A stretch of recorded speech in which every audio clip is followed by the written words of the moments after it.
Kappa Haka experience, many of the students have had little to no haka experience, been given the opportunity to stand in on the stage. Mō tēnei kaupapa, ko te kaitata ki tāne, ko te kiwano mahi e te wi, kua whakatau nei mō koutou.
rarawa, e tinga mai ki mai tangi, e inga mati e tie, e kura penei te pō, e pai aire ai ki reira, e mairi aiwi, e mana tangata, e warai ia, te tau mawi, e tika penei te pō, e kore awi, e kore atura e.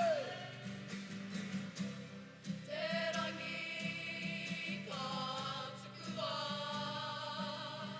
I te pai o Tarakeha, te tiroanga ki mamari, e hotu nei te pō, taku ia tura e. Kutere mai ara, e puna mai kei aku ka mō, taku ia tura e. Papa anu o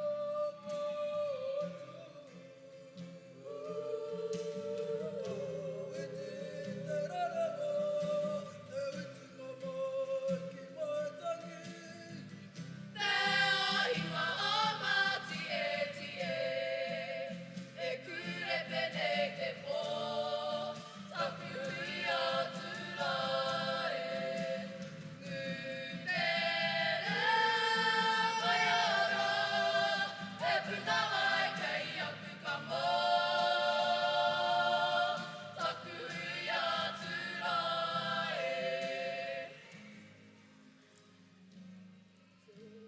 Poi are ai kirera,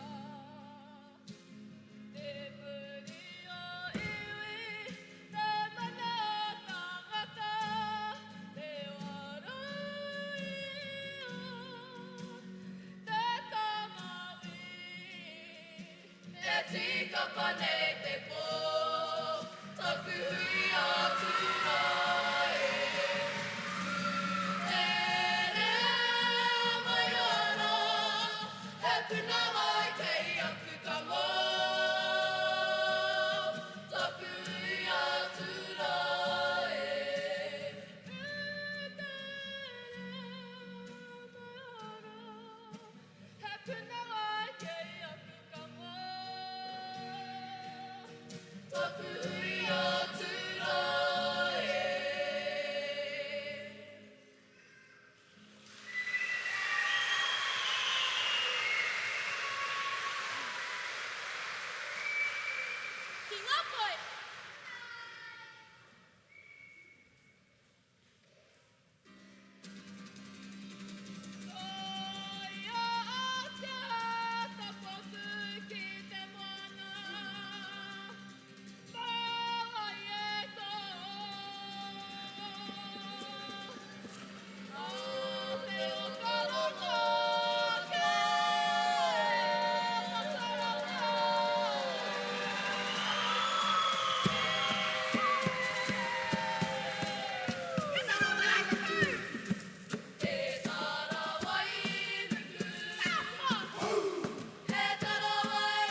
Pipi, tori, toia mai te awa, toia mai te wai e. Kauria e wai, kauria e manu.